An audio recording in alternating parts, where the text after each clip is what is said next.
ሰላም ሰላም ውድና የተከበራችሁ የዩቲዩብ ተከታታዮቼ ዛሬ ደግሞ ትንሽዬ የበግ ስጋ ቀይ ወጥ ሰራዋት ማለት ነው። እዚህ ጋር ሽንኩርት ከተናል፣ የተፈጨ ሽንኩርት እና ብዙም ጠበስ አላደረገውም፣ ብዙም ማውላላት ቢኮዝ በርበሬ ትንሽ ለማድረገው ዘይት አደርግበታለሁ። ይሄ ዘይት ግን የከተትኩት በኋላ ላወጣው ነው። ከበሰለ በኋላ ዘይቱ አጥልዬ ፍሪጅ ላይ አስቀምጠውና ፓስታ ስሰራ ብዙ ነገር ስሰራ አጠቀምበታለሁ እና ትንሽ በርበሬ ቲማቲም አረኩበት።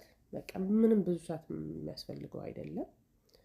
በቃ ከድኛው ማብሰል ብቻ ነው። አሁን ልጆቼ ደስ እንዲላቸው ቀይ ወጥ ስለሚወዱ እንጀራ ስላለ የሰራው አንድ ሻይ ማንኪያ ጨው ከተትኩበት። ሌላ ቅመም ምንም አልከተትኩም። ሽንኩርትና ቲማቲም ደግሞ አንድ ላይ ፈጭቻለሁ ቅድም እና ስጋው ደግሞ እንደዚህ የቀቀልኩት ይመስላል። አገንፍዬ ስላጠብኩት ነው። ያው እዚህ ሀገር ታርዶ የመጣ ስጋ ስለሆነ በሙቅ ውሃ ገንፍሎ ማጠብ ግዴታ ስለሆነ ማለት ነው። እና በጣም ቆንጆ በጣም ደስ የሚል በጣም ለስለስ ያለ ወጥ ነበረ። እናንተ ደግሞ ቤታችሁ ሰርታችሁ ተጠቀሙበት። ሰላማችሁ ይብዛ። አሁን ትንሽ ሞቅ ያለ ውሃ ላደርግበት ነው። ራሱ ብዙም የሚበልጥ ሳይሆን ብዙም የደረቀ እንዳይሆን ማለት ነው። ይኸው ወጤ እንደዚህ ሆኖ ትክ ብሎ ደርሷል።